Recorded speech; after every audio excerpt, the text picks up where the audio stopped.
আসসালামু আলাইকুম। তো আশা করি সকলে ভালো আছেন। তো স্ক্রিনে যে ভিজিটিং কার্ডটি দেখতে পাচ্ছেন, তো এই ভিজিটিং কার্ডটি আমরা ডিজাইন করার জন্য চেষ্টা করব। তো এই ডিজাইনটি করার পূর্বে যারা আমার চ্যানেলটি সাবস্ক্রাইব করেননি, তো অবশ্যই চ্যানেলটি সাবস্ক্রাইব করে দেবেন। সাবস্ক্রাইব করে দিয়ে পাশে থেকে বেল বাটনটি অন করে দেবেন। আর যারা সাবস্ক্রাইব করেছেন তাদেরকে অসংখ্য ধন্যবাদ। তো ভিডিওটি না টেনে সম্পূর্ণ ভিডিওটি দেখতে থাকুন। তো এটাকে আমরা ডিজাইন করার জন্য আমরা চলে যাব ফাইল ফাইল থেকে আমরা নিউ থেকে আমরা আর্টবোর্ডটি ওপেন করার জন্য এখানে নাম্বার অফ আর্টবোর্ড 1 দিয়ে দেবো, যেহেতু আমরা একটি পার্টের আর্টবোর্ড করবো। আর ইঞ্চিতে রাখবো আমরা এখানে উইথ দেবো 3.5, হাইট দেবো আমরা 2 ইঞ্চি। তো সিএমওয়াইকে রাখবো যেহেতু আমরা প্রিন্টের জন্য। তো ক্রিয়েট ডকুমেন্ট দিয়ে আমরা একটি আর্টবোর্ড নিয়ে আসবো। তো দেখেন আমার এখানে একটি আর্টবোর্ড চলে আসছে। তো আমি এখানে একটি ব্যাকগ্রাউন্ড দিয়ে দিলাম। তো ব্যাকগ্রাউন্ডটি দিয়ে আমি এখানে অফসেট থেকে পাত থেকে অফসেট পাতে যেয়ে আমি এখানে সেভ জোন নিয়ে আসব। তো -0.125 এখানে আমি একটি সেভ জোন নিয়ে আসলাম, অর্থাৎ সেভ এরিয়া। তো এই সেভ এরিয়াটা হলো আমার, এই সেভ এরিয়ার ভিতরে আমার সম্পূর্ণ লেখাগুলো থাকবে। তো আমার এখানে দেখেন সেভ এরিয়াটাই চলে আসছে। তো আমি এটাকে আমরা মেক গাইড করে নিয়ে আমরা কিবোর্ড থেকে লক করে দেব, Ctrl+2 প্রেস করে আমরা এটাকে লক করে দেব। তো দেখেন আমি রেক্ট্যাঙ্গল থেকে তার পূর্বে আমি যে বিজনি কার্ডটি আপনাদেরকে দেখিয়েছিলাম সেটাকে আমি আমার আর্টবোর্ডের পাশে নিয়ে আসলাম। হ্যাঁ, এখন আমরা রেক্ট্যাঙ্গল থেকে একটা শেপ নিয়ে নিব। তো অবশ্যই এটাকে আমরা একটা ব্ল্যাক কালার দিয়ে দেব। তো আপনারা অবশ্যই আমার বিজনি কার্ডটি দেখেছেন, যে আমার প্র্যাকটিস ফাইলটা আছে সেটাকে আপনারা দেখেছেন। তো অনুরূপ আমি করার চেষ্টা করব। তো আমি এখানে রেক্ট্যাঙ্গল থেকে আমি একটি শেপ ক্রিয়েট করতেছি। তো ডিরেক্ট সিলেকশন টুলটাকে আমরা দিয়ে কিন্তু দেখা গেছে দুইটা যে অ্যাঙ্কর পয়েন্টটা আছে, হ্যাঁ, উপরে এবং নিচে দুইটাকে আমরা সিলেক্ট করে এটাকে ত্যায্য করে নিয়ে নিলাম। তো এখানে আমি আরেকটা শেপ নিয়ে নিব। তো দেখেন আমি আরেকটা শেপ নিয়ে আসতেছি। আমার কাজগুলো অবশ্যই রেক্ট্যাঙ্গল থেকে কিন্তু করতেছি। তো আজকের ডিজাইনটা মূলত আমরা রেক্ট্যাঙ্গল এবং পলিগন টুল দিয়েই সমাপ্ত করব। তো সেক্ষেত্রে মনোযোগ সহকারে দেখতে থাকুন, সম্পূর্ণ ভিডিওটি দেখবেন না টেনে। তো আমি এটাকে একটু ডিপ কালার দিয়ে দিলাম। দেখা গেছে এখানে একটু গাঢ় কালারটা ইউজ করলাম, যেহেতু আমার এখানে একটি ভিউ নিয়ে আসতে হবে। তো সেক্ষেত্রে এটাকে আমি আমার আর্টবোর্ডের বরাবর রেখে দিলাম। তো দেখেন আমার এখানে যে অতিরিক্ত অংশটুকু আছে আমি এটাকে শেপ বিল্ডার দিয়ে কেটে দেবো। শেপ বিল্ডার সম্পূর্ণটুকু সিলেক্ট করে দেখা গেছে দুইটা শেপটে আমার সিলেক্ট করতে হবে। হ্যাঁ, সিলেক্ট করে সেম পজিশনে রাখতে হবে। অবশ্যই মনোযোগ সহকারে দেখবেন, আমি আপনাদেরকে ভিউ করে দেখানোর চেষ্টা করতেছি। দেন এখন সিলেক্ট টুল থেকে সম্পূর্ণটাকে সিলেক্ট করবেন, সম্পূর্ণটাকে সিলেক্ট করে দেবেন। সিলেক্ট করে দিয়ে শেপ বিল্ডার টুল সিলেক্ট করে দেখেন অতিরিক্ত যে অংশটুকু আছে সেটাকে আপনারা কেটে দেবেন। দেখেন আমার কিন্তু সমান্তরালভাবে সম্পূর্ণ অংশটুকু, যে অতিরিক্ত অংশটুকু ছিল সেটা কিন্তু মাইনাস হয়ে গেছে, অর্থাৎ কেটে গেছে। তো এখন আমি রেক্ট্যাঙ্গল থেকে এখানে আরেকটি শেপ নিয়ে নিব। তো দেখেন আমি এখানে আরেকটি শেপ নিয়ে নিতেছি, এটাও ব্ল্যাক কালার হবে। তো অবশ্যই আমার ভিজিটিং কার্ড আপনারা দেখেছেন। তো আমি এটাকে নির্দিষ্ট একটা সাইজে নিয়ে আসলাম। তো এখানে আরেকটা শেপ নিয়ে নেব আমি। তো এখানেও আমি একটু এখানে একটু হালকা কালারটা ইউজ করব, অর্থাৎ একটু ভিন্ন ধরনের একটা কালারটা নিয়ে নিব। তো আমি সেক্ষেত্রে হালকা একটা কালার নিয়ে নিলাম। তো ডিরেক্ট সিলেকশন টুল ইউজ করে আমি এটাকে উপরে এবং নিচে, অর্থাৎ ফার্স্ট, হ্যাঁ, উপরের দিক থেকে এবং নিচের দিক থেকে দুইটা করে আমি শিফট বাটন, কিবোর্ড থেকে শিফট বাটন ধরে কিন্তু সিলেক্ট করে নিয়ে আমি এক দিক থেকে ত্যায্য করে দিলাম, অর্থাৎ উঁচু করে দেওয়ার চেষ্টা করতেছি। এবং কি আর্টবোর্ড থেকে কিন্তু যে ত্যায্য মাথাটুকু আছে সেটাকে আমি কিন্তু বাইরে রেখেছি, কেননা আমি এটাকে শেপ বিল্ডার দিয়ে কেটে দেব। কেটে দেওয়ার পরে কিন্তু আমার দেখা গেছে যে আর্টবোর্ড বরাবর সমান হয়ে যাবে। তো আমি এখানে সম্পূর্ণটাকে সিলেক্ট করে দেখেন আমি কিন্তু শেপ বিল্ডার দিয়ে কেটে দিলাম। তো দেখেন আমার সমান্তরাল হয়ে গেছে। তো এখন যদি আমরা দেখা গেছে যেটাকে আমি আপনাদেরকে দেখানোর চেষ্টা করতেছি, এখানে যে মেক গাইডটা আছে আমি এটাকে, অর্থাৎ সেভ জোনটা আছে, আপাতত ডিলিট করে দিলাম। পরবর্তীতে ভিডিও শেষে আমি আপনাদেরকে আবার নিয়ে এসে দেখাবো। তো দেখেন এখানে কিন্তু আমার একটা ভিউ চলে আসছে অলরেডি। তো ব্ল্যাক এবং কি হালকা যে ব্ল্যাকটা আছে সেটা এবং কি মাঝামাঝি যে হোয়াইটটা আছে, সেক্ষেত্রে কিন্তু সুন্দর একটা ভিউ চলে আসছে। তো আমি যে মাঝামাঝি যে হোয়াইট অংশটুকু আছে এটাকে আমি কমিয়ে বাড়িয়ে দেখার চেষ্টা করতেছি যে কি পরিমাণ রাখলে আমার এখানে সুবিধা হয় এবং কি এখানে কিন্তু আমার দেখা গেছে যে কোম্পানির যে ডিটেলসগুলো থাকবে, হ্যাঁ লোগো থাকতে পারে এবং কি কোম্পানির নাম থাকতে পারে, তার জন্য আমার পর্যাপ্ত স্পেস রাখতে হবে। তো আমার প্রয়োজন মতো আমি স্পেসটা নিয়ে নিলাম। তো আপনারা ঠিক এভাবে নেবেন। তো দেখেন আমার উপরে যে ভিজিনিকা একটি শো করানো হয়েছে সেটা আপনারা দেখতে পাচ্ছেন। তো এখানে আমি রেক্ট্যাঙ্গল থেকে আরেকটা শেপ নিয়ে নিলাম। তো আমি এটাকে অবশ্যই রেড কালার দিয়ে দিব, রেড কালারটা ব্যবহার করব এখানে। তো আমি এখানে কালার টুল থেকে অবশ্যই রেড কালারটা সিলেক্ট করে দিলাম। তো এখানে আমি আরেকটা শেপ নিয়ে আসব। তো এখানে রেড কালারে কিন্তু আপনার দেখা গেছে আমি যে দেখিয়েছি এখানে দুইটা কালার নেব। তো একটা একটু লাইট বেশি থাকবে, একটা লাইট কম থাকবে। তো আপনারা ভিডিওটা মনোযোগ সহকারে দেখতে থাকুন। আর যারা এখন আমার চ্যানেলটি সাবস্ক্রাইব করেন নেই, দয়া করে আমার চ্যানেলটি সাবস্ক্রাইব করে দিবেন, পাশে থেকে বেল বাটনটি অন করে দিবেন, লাইক কমেন্ট করবেন। কেননা দেখা গেছে আপনাদের সাবস্ক্রাইব পেলে আমার পরবর্তী ভিডিও তৈরি করার জন্য উৎসাহ জাগবে এবং আমি নতুন নতুন ভিডিও তৈরি করব। তো দেখেন আমি এখানে যে রেক্ট্যাঙ্গলটা নিয়ে আসছি, তো আমি এখানে পলিগন টুলটা নিয়ে নিব। এখানে একটি পলিগন টুল নিয়ে কিন্তু আমার একটা ত্রিভুজ চলে আসছে। তো এখানে পলিগন টুল সিলেক্ট করে আপনারা ফাঁকা জায়গায় যদি আপনারা ক্লিক করেন এখানে একটি অপশন আসবে। তো এখানে আপনারা দেখা গেছে যে কয়টা ডিজিট লিখবেন অর্থাৎ সংখ্যা লিখবেন সে কয়টাই এখানে কোন আকৃতির একটি পলিগন টুল আসবে, একটা শেপ আসবে। তো সেক্ষেত্রে আপনার 3 লিখলে কিন্তু এখানে দেখা গেছে 3 কোণ এর একটি ত্রিভুজ চলে আসবে। তো এটাও আপনারা আজকে দেখতে পেলেন। তো আমি এটাকে সুন্দরভাবে এখানে মিল করে দেব, প্রত্যেকটা শেপ সুন্দরভাবে এখানে নিয়ে আসব, মিল করার চেষ্টা করব। তো দেখেন আমি কিন্তু জুম করে কিন্তু দেখার চেষ্টা করতেছি এখানে কোনো ধরনের মিচিং আছে কিনা। তো আপনারা ঠিক এভাবে করে নেবেন। তো আমি এখানে যে আরেকটি যে পয়েন্ট আছে অপর প্রান্তে আমি ঠিক ত্রিভুজটা এইভাবে নিয়ে আসব। তো এই ত্রিভুজটাকে আমি এখানে কপি করে নেব, জাস্ট কপি করে নেব। তো এটাকে সিলেক্ট করে আমি কপি করে নেব। তো অল্টার বাটন ধরে আমি এটাকে কপি করে নিলাম। তো এখানে দেখা গেছে যে আপনারা ট্রান্সফরমার থেকে আপনারা এখানে যে ভার্টিক্যাল থেকে আপনারা দেখা যাচ্ছে হরিজন্টাল অপশনটা ক্লিক করে দিবেন, ক্লিক করে আপনারা ওকে করে দিবেন। দেখেন আমার এটি ঘুরে গেছে। তো আমি এখানে দেখা গেছে যথারীতি স্থানে এটাকে সেট করে দেব। তো দেখেন এই মাথাটুকু দেখে মাথাটুকুকে আমি শুধু এখানে মিল করে দিলাম, দেন আমার কাজটা হয়ে গেছে। তো দেখেন আমার এখানে কিন্তু শেপটা এখানে সুন্দরভাবে তৈরি হয়ে গেছে। জাস্ট এটাকে আমি সিলেক্ট করব, সম্পূর্ণটাকে সিলেক্ট করব আর গ্রুপ করে দেব।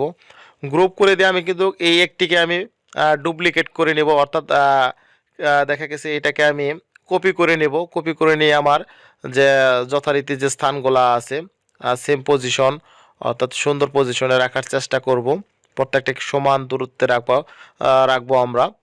তো সেক্ষেত্রে আমি এটাকে সরিয়ে সমান দূরত্ব তৈরি করে নিতেছি।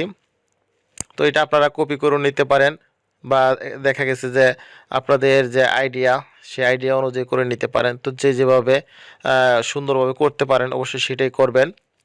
তো আমি এটাকে সমান দূরত্ব করার জন্য সবটাকে আমি একটু সুন্দরভাবে পজিশনে বসিয়ে দেওয়ার চেষ্টা করতেছি। তো আমি এখানে আরেকটা কপি করে নিলাম। তো দেখেন আরেকটা কপি করে নিলাম। তো এটাকে আমি একটু এইদিকে সরিয়ে দিতেছি। দেখেন আমার কিন্তু এখন মনে হচ্ছে সম্পূর্ণটাই সমান সুন্দর দূরত্বে আছে। তো সেক্ষেত্রে আমি এটাকে সবগুলাকে আবার সিলেক্ট করে নেব।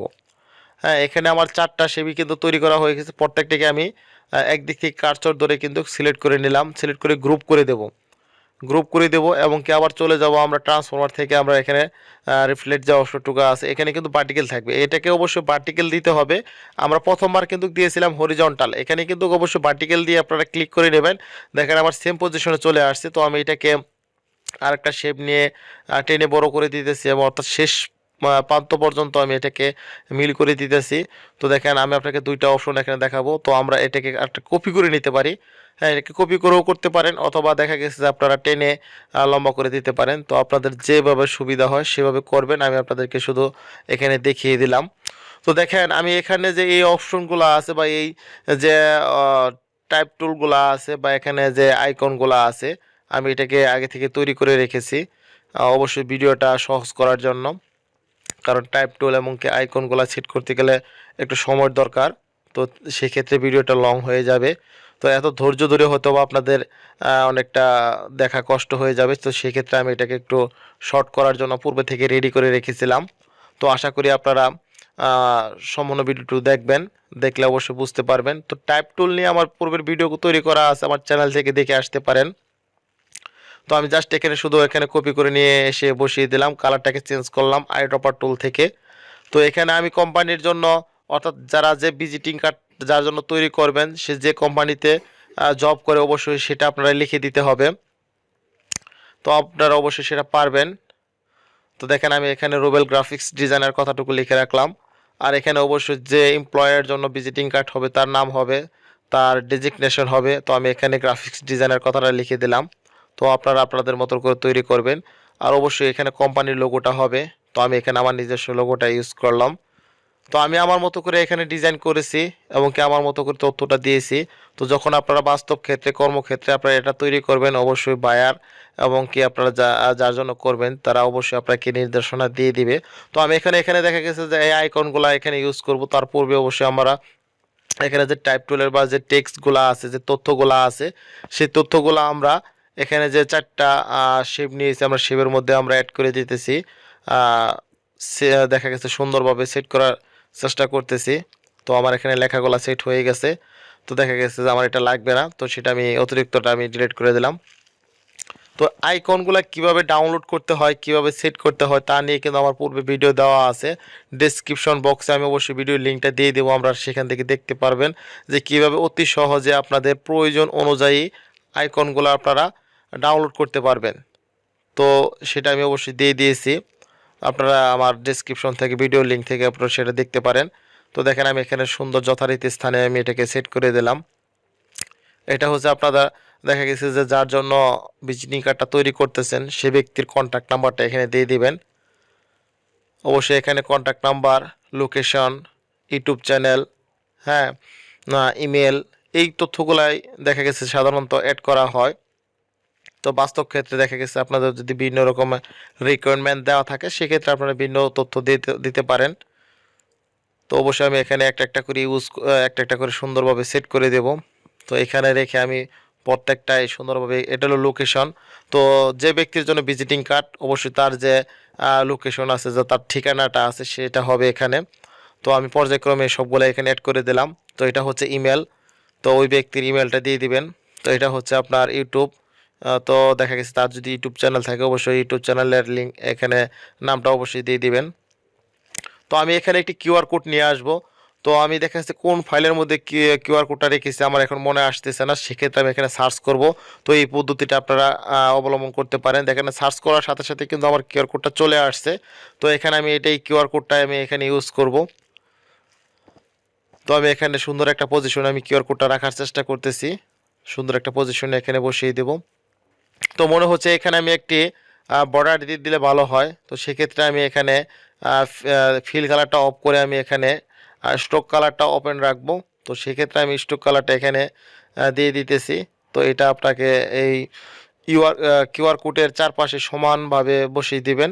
তো দেখেন আমি বসিয়ে দেওয়ার চেষ্টা করলাম এবং কি সুন্দরভাবে সেটাকে বসিয়ে দিয়েছি। তো ভিডিওটা আপনারা সম্পূর্ণ মনোযোগ সহকারে যদি দেখেন তো আশা করি পারবেন। তো ডিজাইনটা আসলে যত বেশি করবেন তত বেশি পারবেন, ডিজাইন সম্বন্ধে একটা আইডিয়া চলে আসবে আপনাদের। তো একসময় ডিজাইনটা সম্বন্ধে যখন আইডিয়া চলে আসবে তখন আপনারা ইজিলিভাবে যে কোনো ডিজাইন আপনারা করতে পারবেন। আসলে প্রত্যেকটা কাজই সহজ, শুধু মনোযোগ সহকারে প্র্যাকটিসের ব্যাপার। তো দেখেন আমার এই লেখাগুলো মনে হচ্ছে আমি এটাকে নিচে দিয়ে দিলে ভালো হয়, তো এটা উপরে দিলে আমার কাছে বেটার মনে হচ্ছে। তো আমি সেক্ষেত্রে সেটাই করতেছি। তো আপনাদের যদি পূর্বের ন্যায় ভালো লাগে তো অবশ্যই সেভাবে রেখে দেবেন। তো আমার মনে হচ্ছে লোগোটা আমি একটু উপরে দিয়ে দিই, সেক্ষেত্রে আমি উপরে লোগোটা ইউজ করলাম, নামটা নিচে নিয়ে আসলাম। তো এখানে আমি সেফ জোনটা নিয়ে আসবো এখন। তো আমি পূর্বে দেখিয়েছিলাম সেফ জোনটা কীভাবে নিয়ে আসতে হয়, তো সেই পদ্ধতি অবলম্বন করে আমি এখানে সেফ জোনটা নিয়ে আসলাম। তো আশা করি সেটা আপনারা পারবেন। সেফ জোনটা এই জন্য নিয়ে আসলাম, তো আমার দেখি কোনো লেখা আমার এই সেফ এরিয়ার বা সেফ জোনের বাইরে চলে গেছে কিনা। তো সেক্ষেত্রে আমি চেক করার জন্য এটাকে দিয়ে দিলাম, কেননা প্রিন্ট করার ক্ষেত্রে যদি আমার লেখাগুলো পূর্বে চলে যায় তো সেক্ষেত্রে কিন্তু সমস্যা হবে, এর জন্য সেফ জোনের প্রয়োজন আছে। তো কিউআর কোডটা আমি একটু উপরে নিয়ে নিলাম। তো দেখেন আমি এটাকে সেভ করে দেখাবো। এক্সপোর্ট থেকে আপনারা চলে যাবেন, আপনারা দেখা গেছে এক্সপোর্ট থেকে, হ্যাঁ, এখানে আমার পূর্বের যে ভিডিওটা আছে সেখানে আমি সুন্দরভাবে দেখিয়েছি কীভাবে সেভ করতে হয়। তো আমি আবারও আপনাকে এখানে দেখানোর চেষ্টা করতেছি। তো আপনারা এই পদ্ধতি অবলম্বন করে অবশ্যই সেভ করতে পারবেন। তো যারা নতুন তারা অবশ্যই জানেন না, এটাকে আমি ডেস্কটপে রেখে দিচ্ছি। তো পূর্বে আমার প্র্যাকটিস ফাইলটা আছে, তো এখানে আমি আরেকটা নাম লিখে দিলাম শুধু ভিজিটিং কার্ড ডিজাইন। তো দেখেন আমার কিন্তু অবশ্যই এখানে চলে আসছে। তো আমি আপনাদের দেখানোর চেষ্টা করতেছি। এই ফাইলটা আমি নতুন তৈরি করেছি। তো দেখেন ওপেন করলে কিন্তু দেখেন সুন্দরভাবে চলে আসছে। তো অসংখ্য ধন্যবাদ সবাইকে ভিডিওটি দেখার জন্য। ভালো থাকবেন সবাই।